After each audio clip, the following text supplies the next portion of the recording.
The sun was already high when Tommy Reeves cut across the ridge on his ATV. The air shimmered above the sand, dry and restless. It was August 12, 1990, another day of heat and silence in the Nevada desert. Tommy had been out since morning, checking the grazing boundaries for his employer's cattle. He followed a faint trail of hoofprints, kicking up dust with every turn of the wheels. He slowed when something caught his eye, a shape half hidden near a patch of sagebrush. At first he thought it was just a piece of fabric tangled in the wind. But as he got closer, the color made him stop. Faded blue. Denim Tommy stepped off the ATV, boots sinking into loose sand. The silence around him felt heavier than before. He crouched down, brushed away a handful of dust, and froze. What he saw was not just fabric. Beneath the sleeve was pale bone, dry, thin, and unmistakably human. He stepped back, heart pounding, staring at the ground. There was no doubt. Someone had died here. For a long moment, Tommy stood motionless, the desert wind pushing against his hat. He scanned the horizon. Nothing but empty land stretching for miles. No movement. No sign of life.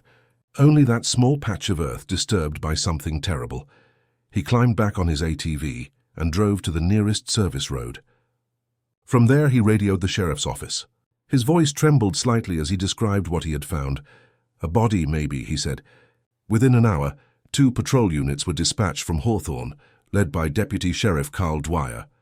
When Dwyer arrived, the temperature was already above 100 degrees. He parked his cruiser near the ATV tracks and walked toward the flagged spot Tommy had marked with a piece of red cloth. Dwyer had seen his share of accidents and animal remains in the desert, but one look told him this was no accident. The sand was disturbed in a wide circle, as if someone had tried to cover the remains in a hurry. The denim jacket was old, brittle from the heat. Inside the shallow grave, ribs curved upward through the soil. A single shoe, white canvas, size small, sat a few feet away, half chewed by desert animals. The deputy called it in as a potential homicide. The perimeter was marked off with orange tape. Within another hour, Sheriff Grant Morrison arrived, along with 2 investigators from Mineral County's Major Crimes Division. They began their slow, methodical work. Every object was photographed. Every inch of ground was documented before being touched. The investigators moved carefully, brushing away the sand layer by layer. As the remains were uncovered, a clearer picture began to form. The body appeared to be that of a young female, small-framed, dressed in jeans, a light blouse, and a denim jacket. One hand still clutched the corner of a torn fabric strap, perhaps from a purse. Nearby, a silver ring was found, tarnished but intact. Inside the band, an engraving. AC the Desert gave no answers, only the evidence that time had refused to erase. By late afternoon, a forensic team from Reno had been called in. They worked under the fading light, marking grid squares and placing yellow evidence tags. Photographs captured the remains from every angle before the recovery began. The team noted the depth of the burial, shallow, less than 2 feet. It suggested haste, possibly panic.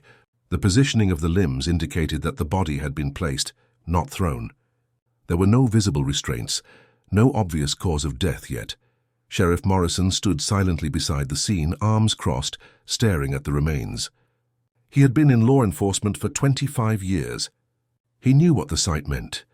Someone had wanted this girl forgotten. As darkness fell, portable lights were set up around the site. The hum of generators broke the desert silence. The air cooled, but the feeling of unease deepened. Tommy Reeves sat on the hood of his ATV, answering questions from deputies.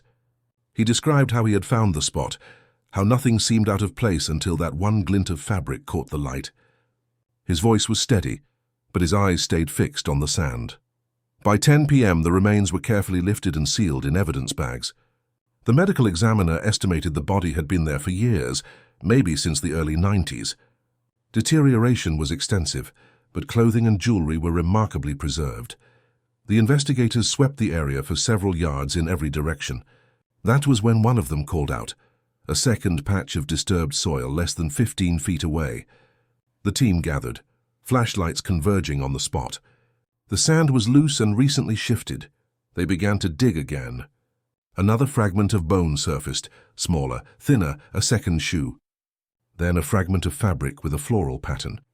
The sheriff's voice was low as he ordered a wider search grid. "Keep going," he said. Within minutes, the outline of another body began to appear beside the first. 2 sets of remains, buried side by side. Both female. Both young. The team fell silent.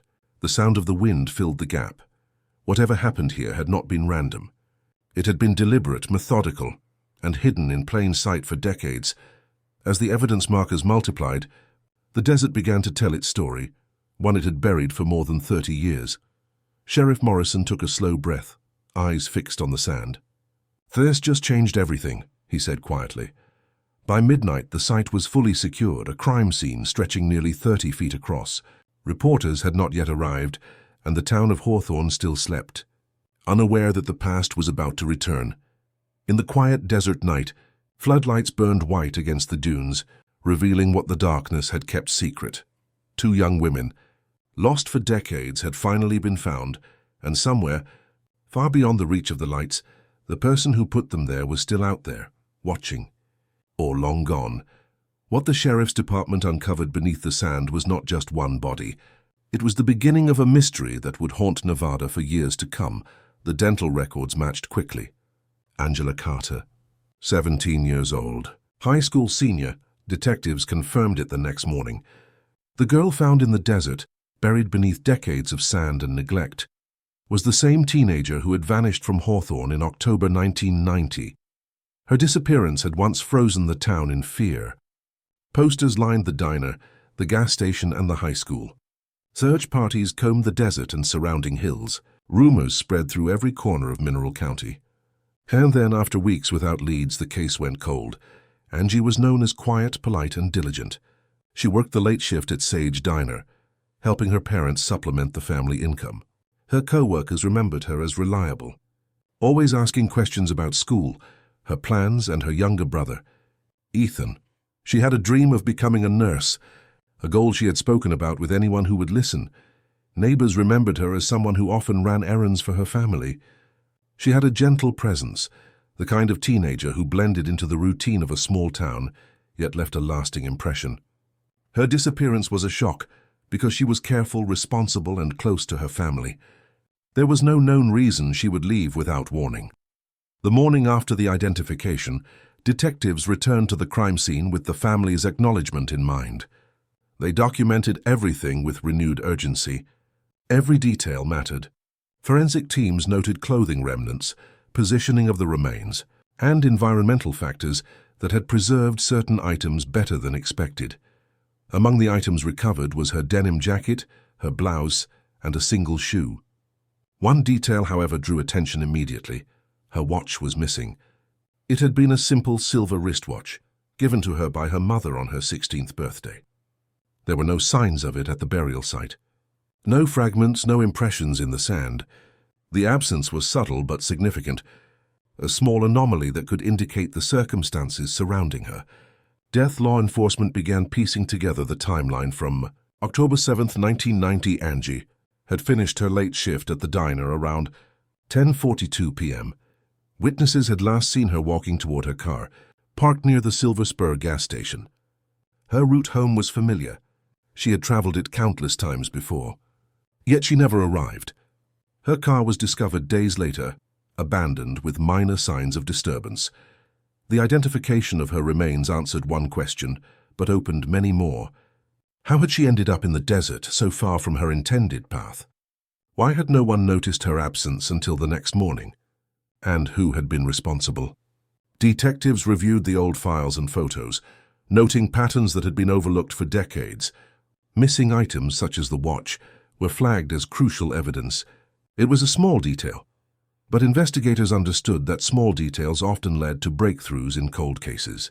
The case file was reopened, and old evidence was carefully catalogued. Photographs of the scene were compared with the personal items recovered.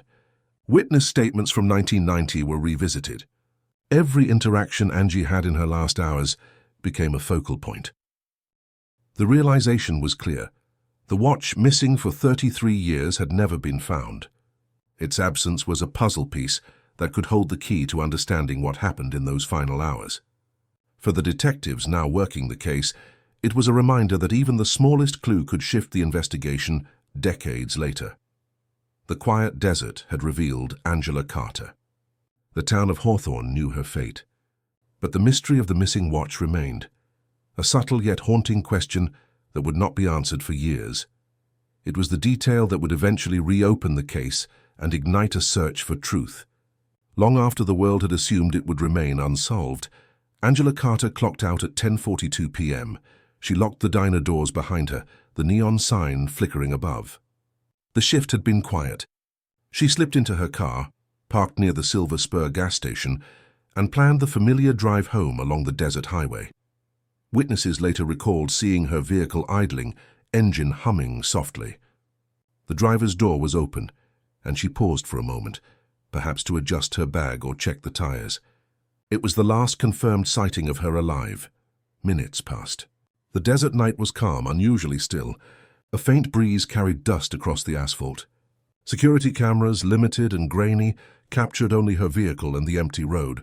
No other cars passed by during that stretch. By morning, her car had vanished. So had she.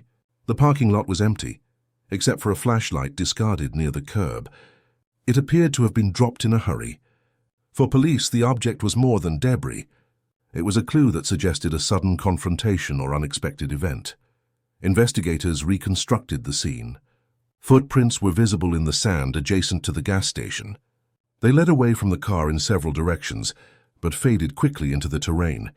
Some prints suggested a struggle, others mere movement. It was unclear whether they belonged to Angie or someone else. The tire marks on the asphalt were unusual. One track ran perpendicular to the highway, as if a vehicle had pulled in and stopped abruptly. It did not match Angie's car. The pattern indicated a larger vehicle, likely a truck that had left no other traces. No one in the immediate area could account for a truck parked there that night. Detectives examined the roadway for further signs of the vehicle. There was no debris, no oil leaks, and no identification of the make or model beyond the tread impression. The solitary track became a focal point for the investigation. The route Angie would have taken home was simple, a straight line along the desert highway with minimal intersections. Patrol officers retraced it at first light. Her car's absence left a gap in the timeline that could not be explained by witnesses or traffic. Emergency calls were logged immediately. Dispatcher records confirmed no distress signals had been made. Angie's last known contact with anyone had been leaving the diner. Her parents, co-workers, and friends began calling, expecting her to arrive, unaware that she was already gone. The area around the Silver Spur gas station was canvassed thoroughly. Officers checked nearby businesses, alleyways, and dirt roads. The flashlight, carefully bagged as evidence, was analyzed later for fingerprints, though no usable prints were recovered. Environmental factors, sand, wind, and heat, had degraded potential forensic material. Detectives noted the strange lack of drag marks near the footprints. If she had been forcibly moved, the absence of such evidence suggested either a quick abduction or concealment with care. The tracks into the desert led to sparse areas with uneven ground, complicating any attempt to follow them immediately. Witness interviews were expanded. A truck driver passing by reported seeing a car parked unusually close to the gas pumps, lights on, but claimed he saw nothing suspicious. Another resident recalled a flashlight flickering near the station, but details were vague. Nothing directly identified a suspect. Police ruled out accidental departure. Her car keys and personal items were missing along with her, further supporting the possibility of abduction. Officers catalogued the scene meticulously, measuring distances, photographing footprints and noting tire impressions. The desert held every detail, but time would erode most of it by morning. By sunrise, the investigation turned from missing person to potential homicide. The sudden disappearance, the unexplained footprints, and the discarded flashlight all indicated a serious crime. Every lead at the scene demanded attention, yet the desert offered few answers. And then a critical anomaly emerged. One of the tire impressions near her car did not match her vehicle. It was larger, deeper, and distinct. A truck had been there that night, one that no local resident could account for. The discovery shifted the investigation. It suggested an unknown presence, a vehicle unrecorded, a witness absent. The implications were clear. Someone had been at the scene, someone not from the immediate area, someone with intent. The evidence was subtle, yet undeniable. Angie Carter had vanished into the night. Footprints, a flashlight, and tire impressions remained as silent witnesses. The desert held its secrets tightly, and the search for her would grow urgent and desperate. Detectives catalogued every detail, photographs and sketches filling the file. The tire impression would remain a central mystery for decades, a single mark that suggested more than a random encounter. The stage was set. A missing girl, a deserted highway, and a truck no one in town had claimed. The case was now officially open as a criminal investigation, but the first real questions had only begun to emerge. Detective Ray Hollister arrived at the Silver Spur gas station the morning after Angie Carter vanished. 15 years on the force had taught him to observe every detail, but this scene offered few clear answers. Footprints led into the desert, a discarded flashlight lay on the asphalt, and a tire track did not match Angie's vehicle. The case began as a missing person report, but carried an undertone of danger. Hollister immediately organized interviews. He spoke with co-workers at Sage Diner, noting the hours Angie had worked and her interactions with customers. Employees described her as punctual and responsible, showing no signs of fear or conflict that night. Each account was recorded, cross-checked, and entered into the investigation file. Next came personal connections. Ex-boyfriend Brian Mallory was questioned. He insisted he had no contact with Angie the evening she disappeared and had been at home. Detectives verified his alibi but documented every detail. Friends and acquaintances provided minor insights, mentions of errands, school routines, and local hangouts, yet none offered concrete leads. Regulars at the diner were asked about unusual activity that night. Most remembered seeing Angie leave alone. A few recalled distant headlights along the highway, but nothing confirmed. Detectives noted inconsistencies and ruled out some accounts due to faulty memory or exaggeration. The team examined the scene for physical evidence. Angie's car was gone, leaving only the tire impression and the footprints in the sand. The flashlight was tested for fingerprints. None were recoverable due to environmental exposure. The area showed no signs of a struggle near the vehicle. Officers photographed the tracks and documented distances between the car, footprints, and flashlight. Investigators considered the possibility of abduction. The desert was isolated yet accessible from the highway. Any passerby could have seen her car. The lack of witnesses made it impossible to determine whether Angie had left voluntarily or been forced into a vehicle. Speculation emerged. Was it someone passing through, a drifter, or someone she knew personally? Hollister reviewed previous cases for patterns. There were reports of transient thefts and assaults along the highway, but nothing connected directly to Angie. The team catalogued all missing persons reports in the county over the past 5 years, but no immediate correlations appeared. Media coverage began within days. Local newspapers ran brief stories about Angie's disappearance, and radio reports mentioned the ongoing search. Flyers were posted around Hawthorne and nearby towns. The public responded with tips, though most proved unverified. After about a month, media interest waned. The story remained local, and pressure on law enforcement eased. Despite the lack of public attention, Hollister maintained a methodical approach. Officers mapped Angie's known routes, checked bus schedules, and interviewed anyone who may have seen her that night. Every scrap of information was logged, each minor clue weighed carefully. The investigation was active but quiet, a steady process rather than a dramatic chase. Detectives explored potential suspects, including people with minor criminal histories or known aggression in the area. No evidence tied any individual to Angie's disappearance. No fingerprints, no fibers, no eyewitness accounts beyond the last confirmed sighting. The desert and the highway had swallowed the crucial details. One lead emerged in the early weeks, the mysterious tire track near the gas station. Forensic technicians compared it to local vehicle records. The pattern did not match any registered car in the town. Hollister noted it as a primary focus, hoping that the unusual tread could eventually point to a suspect. Weeks turned into months. Search efforts continued sporadically, including organized drives along the desert highways and nearby trails. Volunteers joined law enforcement in combing the area, yet every mile yielded only the same emptiness. The case file grew thick, a mix of verified facts and unconfirmed tips. Then a development occurred.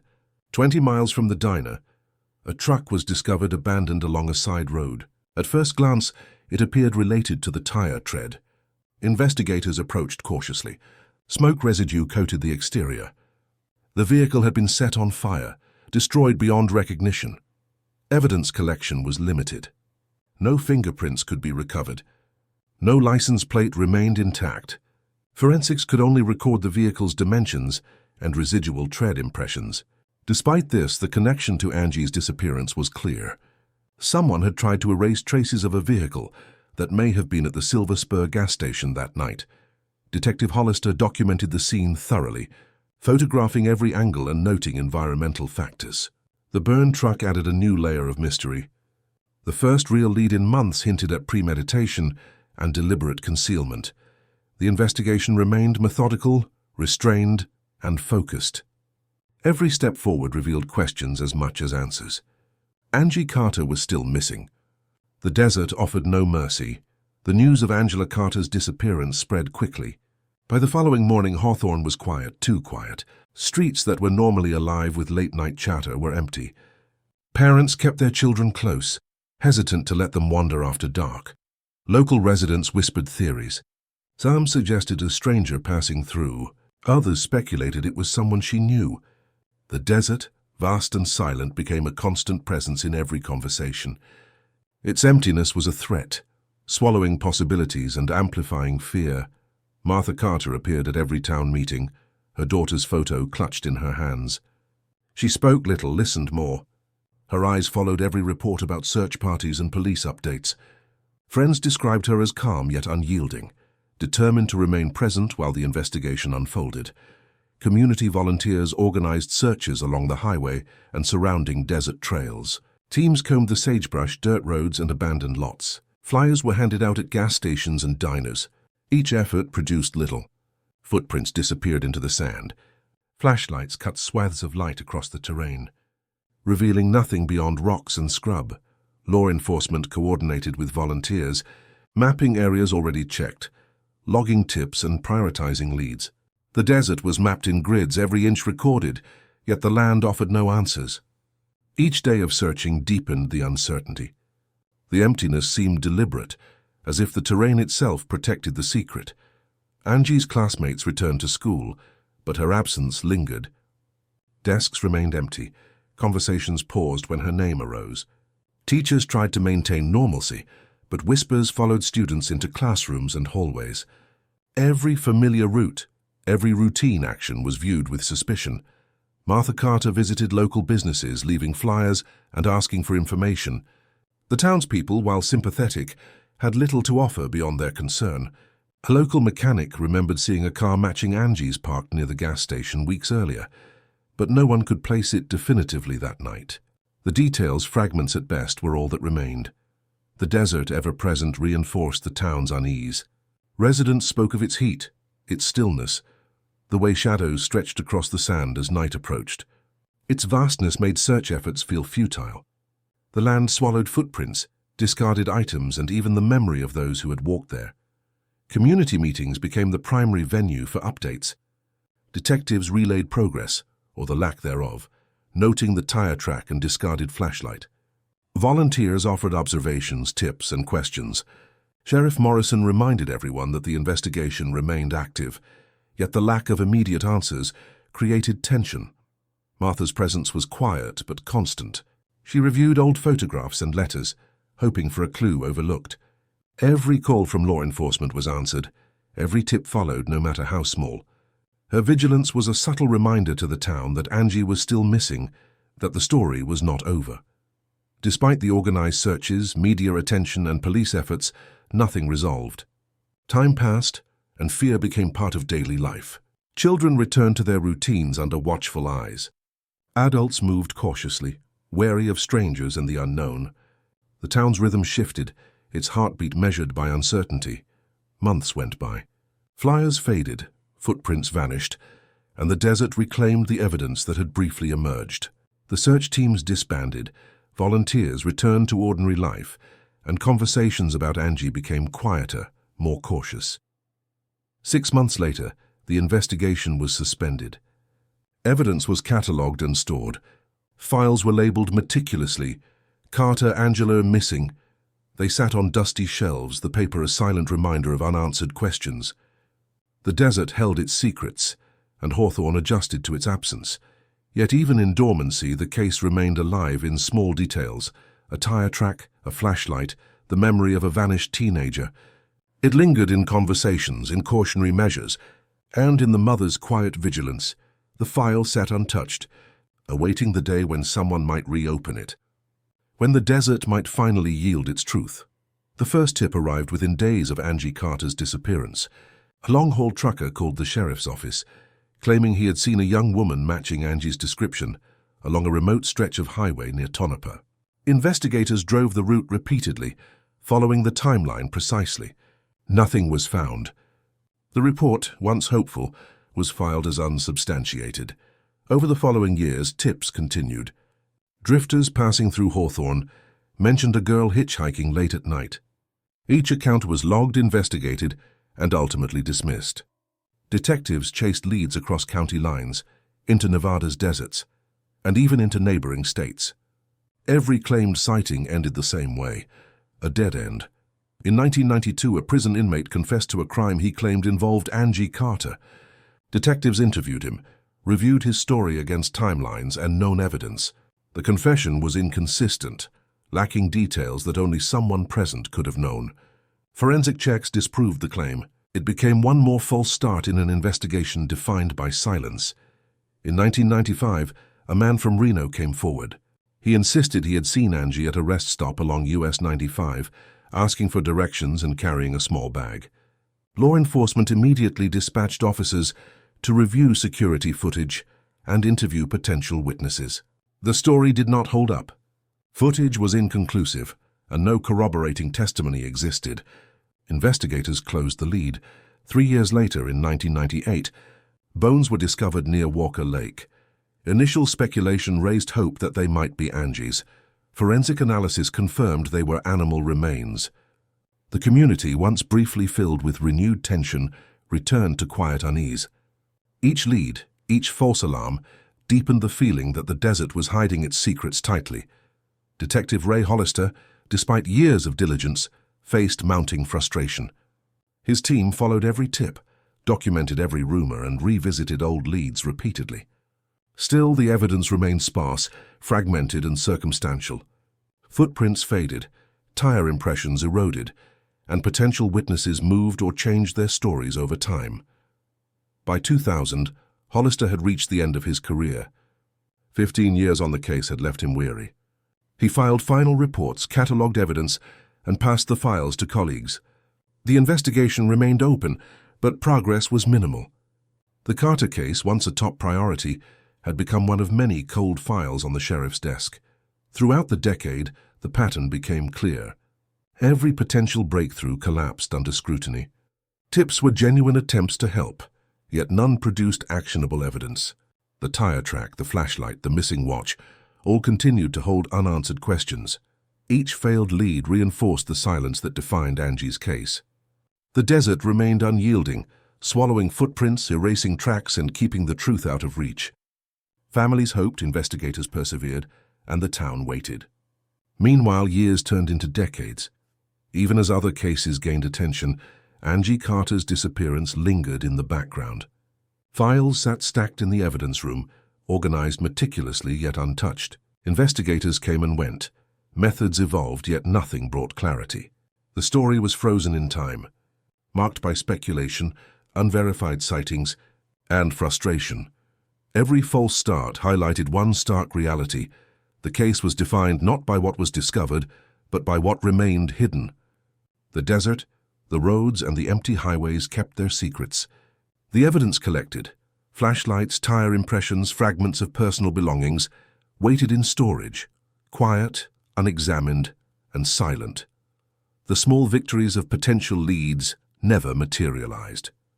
Each tip that failed left behind a heavier shadow. Hollister's retirement closed a chapter, but it did not end the investigation. It simply paused it, leaving a file that would gather dust for years. 2 decades later, the Carter case would resurface unexpectedly. During a routine storage audit, an evidence box was rediscovered.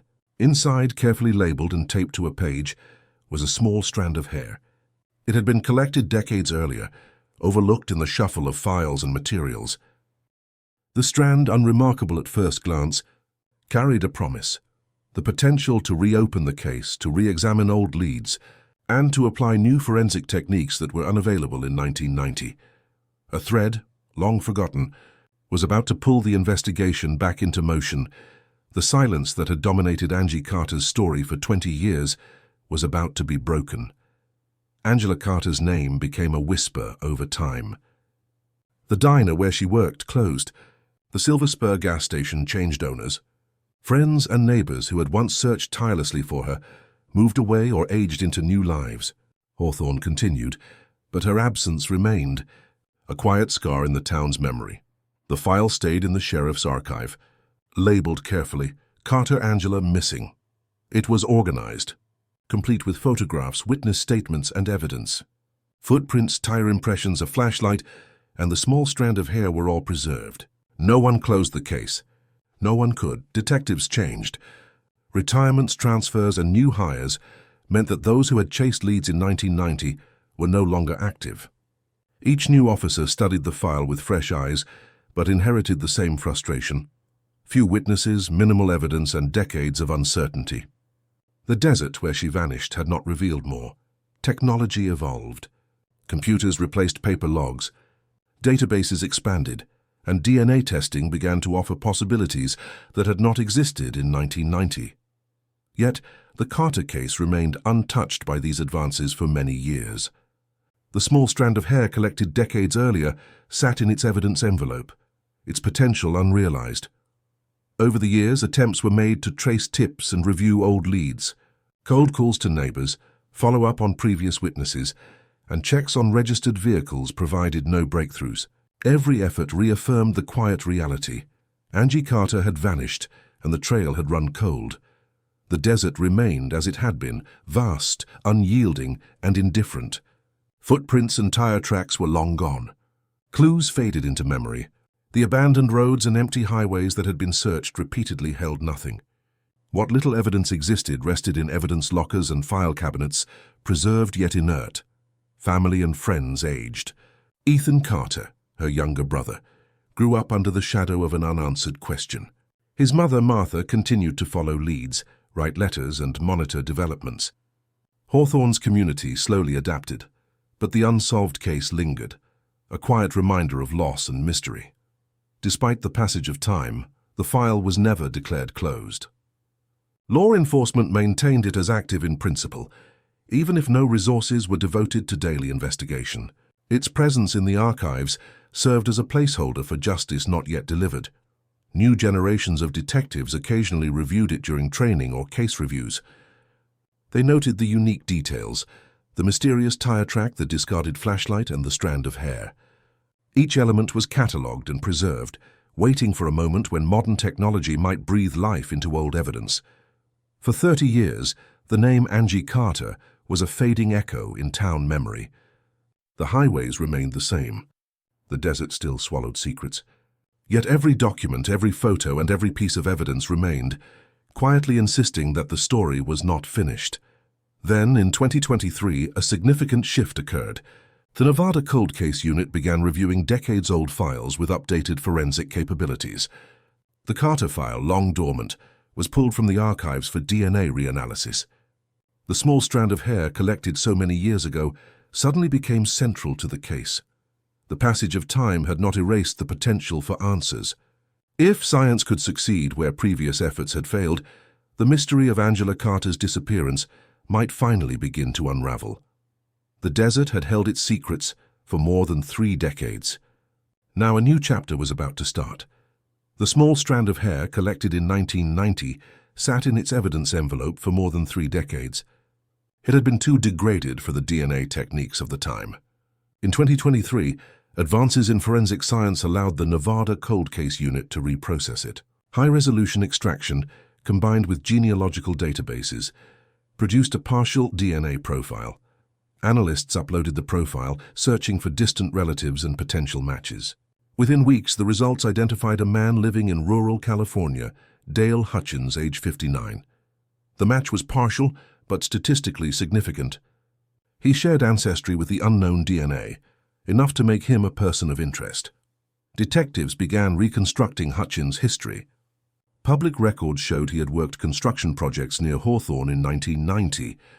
Payroll records, contractor logs, and employment verification placed him in the area at the time Angie Carter vanished. Additional records revealed that Hutchins had a prior criminal history. In 1991, he was arrested for assault in a neighboring county. Though the case resulted in a plea deal, the team combed through old evidence, re-examining materials from the original investigation. Angie's denim jacket had been collected and preserved carefully. Small fibers were tested using modern spectroscopy techniques. Investigators compared them to swabs taken from Hutchins' truck upholstery, which had been seized during the assault investigation. The results were conclusive. Fibers from Hutchins' truck matched traces embedded in Angie's jacket. The composition, weave pattern, and microscopic wear were identical.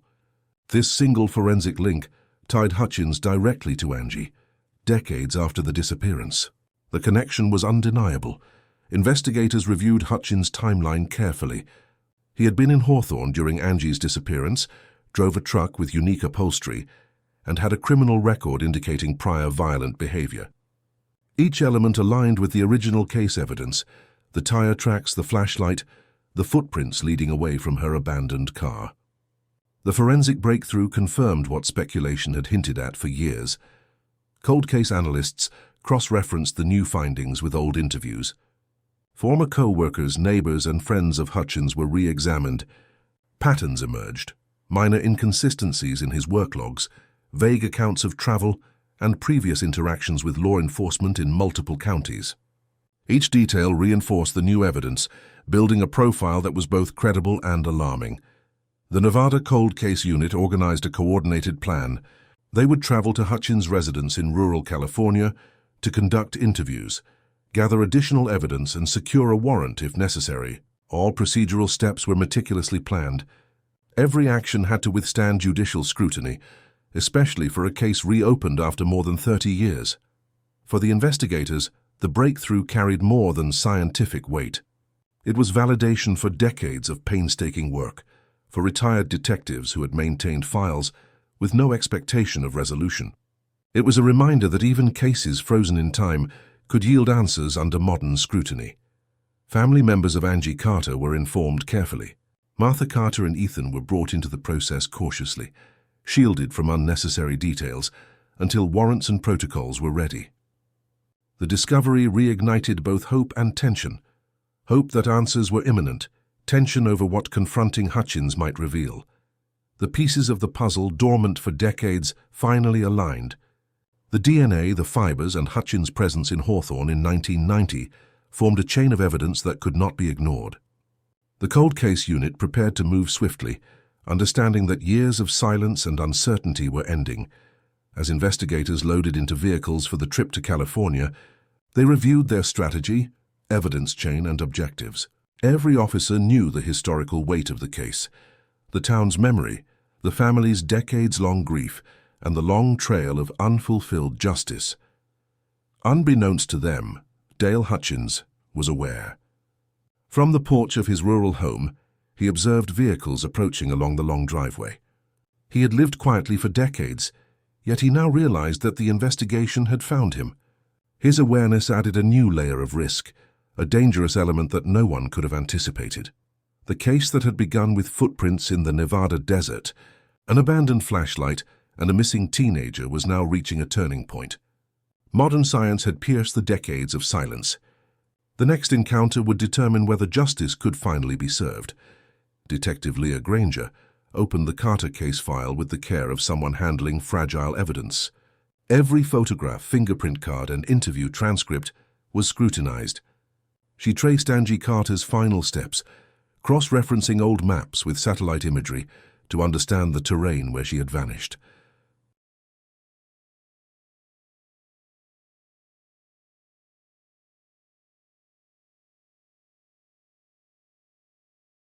Granger revisited every lead collected by Detective Ray Hollister decades earlier.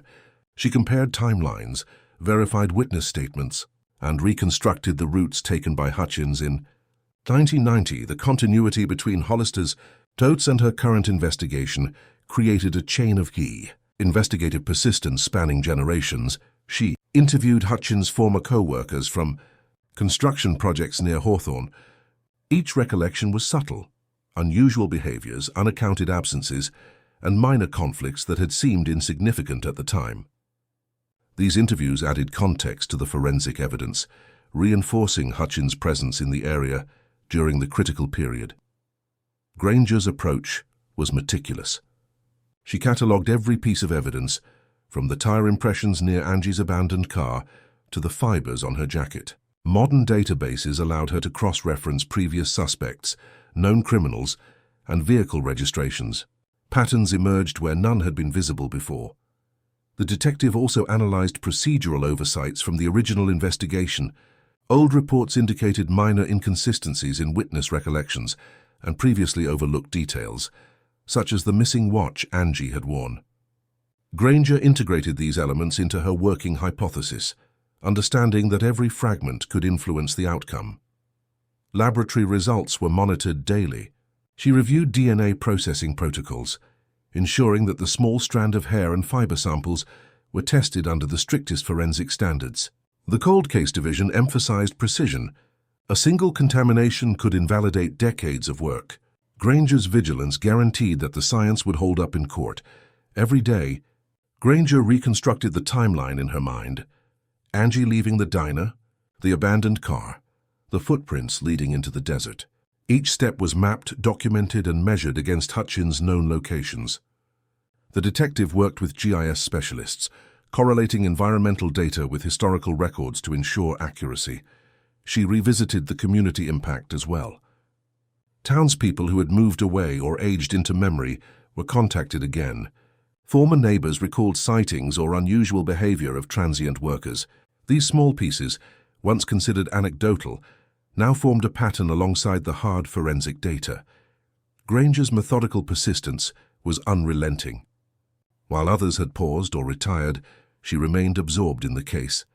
Her work demonstrated that cold cases are not solved by chance, but through patience, diligence, and the careful integration of science and data.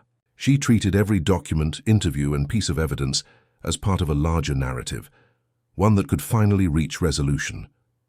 The detective's efforts were about to pay off. After weeks of careful review, a laboratory order for final DNA confirmation was approved. The hairs and fibers collected decades ago were processed one last time. Every precaution was followed, every sample retested. As Granger stared at the results screen, she understood the magnitude.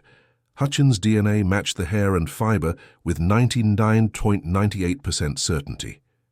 After 33 years of unanswered questions, the evidence had aligned perfectly. The past and present converged in that moment.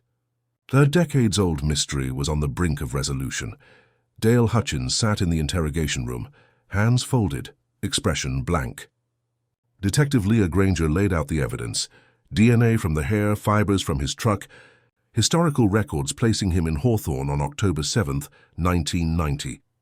The forensic chain was airtight. At first, Hutchins denied any involvement. He repeated that he did not know the girl and had no connection to the events of that night. He claimed memory lapses and insisted that the evidence must be mistaken. Investigators remained calm, methodical, giving him time to respond while presenting the facts with precision. The forensic proof was overwhelming. DNA matched. The fibers were identical. Work logs placed him near the disappearance. Each point was verifiable, undeniable. Hutchins could not refute it. After long minutes of silence, his resistance faltered. Finally, he admitted to contact with Angie Carter. His voice was flat, detached. He described offering her a ride after she left the diner. He claimed she panicked, attempted to flee, and that the encounter went bad. There was no flourish in his words, no emotion, only the cold acknowledgement of what had occurred. Investigators pressed for details. Hutchins explained in clinical terms that Angie had been strangled near the highway. He indicated the approximate location of the burial in the desert. He admitted burning his truck afterward to eliminate evidence, confirming the tire impressions and upholstery fibers discovered by the cold case unit. The confession revealed motive not as passion or obsession, but as a combination of control, anger, and opportunity. Hutchins' prior history of assault demonstrated a pattern, but the encounter was impulsive. He had identified an isolated target, leveraged his vehicle and knowledge of the area, and acted when he felt his control threatened. Investigators documented every detail carefully, recording timelines, routes, and locations. Maps were reconstructed based on Hutchins' description, cross-checked with the footprints, tire impressions, and historical environmental data. Forensic specialists verified that his account aligned with physical evidence collected in 1990. Family members of Angie Carter were informed in controlled, factual terms. The confession confirmed long-held suspicions, answered decades of questions, and provided closure on the sequence of events. Martha Carter and Ethan Carter received support from law enforcement, advocates, and counselors, understanding that the truth, though brutal, was necessary. The confession also closed gaps in procedural mystery. The missing watch, footprints, the flashlight, and the abandoned car all now fit within Hutchins' account. The small details preserved in evidence previously unexplained were explained by the actions he described. Each forensic link reinforced the narrative, solidifying a coherent sequence from disappearance to discovery. Law enforcement prepared the arrest and extradition. Hutchins' acknowledgement of his crimes allowed officials to secure warrants and transport orders. Every step was executed with precision, respecting procedural integrity and ensuring that justice could proceed without error. For the first time in 33 years, the disappearance of Angie Carter had a definitive resolution. The mystery that had shadowed Hawthorne, haunted investigators, and consumed the Carter family was finally explicable. The truth was horrifying, yet the evidence and confession provided a foundation for legal accountability. Hutchins was taken into custody. Extradition to Nevada was arranged. Hawthorne braced for the headlines, the public revelation of events it had tried to forget. The small town, which had endured decades of uncertainty and speculation, now faced the reality of the man responsible for its long-buried tragedy. The case was no longer dormant. The truth, hidden in desert sands for more than 3 decades, was now in plain sight. Dale Hutchins was led from the transport vehicle in handcuffs. His expression remained unreadable. For the officers, this was the culmination of decades of work. For the Carter family, it was a moment long imagined, yet impossible to fully anticipate. The town of Hawthorne reacted with a mixture of shock and quiet relief. Memories surfaced of the search parties, the missing posters plastered across storefronts, and the months of speculation that had never reached answers. The disappearance of a young girl had shadowed the community for generations. Martha Carter and Ethan Carter were notified. The decades of uncertainty, the unanswered questions, the nights of waiting, all converged in this moment. Closure had arrived, painfully late, but it carried a sense of finality they had long yearned for. Local authorities prepared for the legal process. Hutchins was charged with second-degree murder. Evidence collected in 1990, preserved meticulously over the years, was reintroduced. The DNA from Angie's hair, the fibers from his truck, and items connected to the crime scene. These items were documented and presented with the precision demanded by modern standards. In 2024, Hutchins pleaded guilty.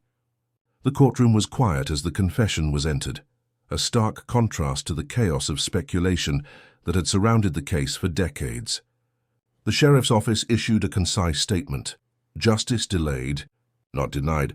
There was no dramatization, only acknowledgement of the resolution. The desert, where Angie's life had ended, became a solemn place. Law enforcement and family members marked the site with a wooden cross, simple but poignant. Investigators noted the location carefully, ensuring it would serve as a memorial and a reminder of the consequences of violence. Community members reflected quietly on the past. Neighbors recalled small details: a light left on in the diner, a tire track in the sand, a flashlight lying forgotten that had once seemed insignificant. Each memory now held weight, tied to evidence and the confession that had finally explained the mystery. The recovered evidence from the original case was catalogued once more. Every item was photographed, tagged, and sealed. Items previously overlooked or lost to time were now accounted for. Among them was Angie's watch, missing since the night of her disappearance, now preserved in a clear plastic evidence bag. Investigators ensured the family understood the significance of these items. While the physical evidence could not restore Angie's life, it confirmed the story that had remained unanswered for more than 3 decades. Every photograph, fiber, and item in the evidence box was a piece of history, now validated by confession and forensic confirmation. For the Carter family and the town, the arrest did not erase the years of pain, but it provided resolution. The case that had haunted Hawthorne became a testament to persistence in investigation, the value of evidence preservation, and the role of modern forensic science in revisiting cold cases. Hawthorne settled into an uneasy calm. The desert retained its quiet stillness, the cross a silent marker of tragedy. And in the sheriff's archive, the evidence box, now complete, stood as a final record of the investigation, a symbol that even decades later, truth could emerge. The desert was quiet once more. The wind whispered across the dunes, carrying decades of unanswered questions. For 33 years, Angie Carter's disappearance had lingered in every corner of Hawthorne, in every conversation, and in every report filed in the sheriff's archive. Detective Leah Granger closed the Carter file, her notes complete, the evidence carefully catalogued. Every strand of hair, fiber, and photograph had been examined, verified, and re-examined. The investigation that had spanned generations was now resolved with clarity, grounded in science and methodical persistence. The town, too, carried the memory. Streets and businesses had changed. Some residents had left, others aged in place. Yet the story of a young girl taken too soon remained. People recalled the search parties, the whispers of strangers, the quiet fear that had touched families across the county. Every detail, once mysterious, now fit into a larger truth. Justice, though delayed, had arrived. Dale Hutchins' arrest and confession closed a chapter that had been left open for far too long. The desert where he had buried Angie had held its secret through years of silence. Modern forensics had forced it to speak, and the truth could no longer be ignored. The Carter family, while grieving decades of absence, found solace in certainty. They understood the finality of the case and the accountability now established. The evidence, meticulously preserved and documented, served as a testament to persistence and the enduring power of science. For investigators, the case remained a reminder that cold cases are never truly gone. They exist in the margins of time, waiting for technology, dedication, and attention to bring resolution. Each detail, no matter how small, can bridge the decades. Every overlooked clue, every preserved sample, holds the potential to illuminate the past. The desert remembered. It had witnessed the life and death of a young girl, the fear of a small town, and the quiet work of those determined to uncover the truth. Silence had not meant absence. It had only meant waiting. Waiting for persistence, for methodical work, for science to give voice to what had been hidden. Angie Carter's story, now fully documented, stood as a testament to resilience and accountability. The case closed, yet the lessons endured. Evidence matters. Patience is vital, and even after decades, the truth can emerge from shadows. The final photograph in the sheriff's files captured a single watch, sealed in plastic, a small but poignant symbol. It had been missing since 1990, now finally accounted for, a quiet marker of the life interrupted and the justice restored. And in the desert, under the vast Nevada sky, the land kept its memory, a reminder that no secret can remain forever buried, and that the passage of time cannot erase the weight of truth.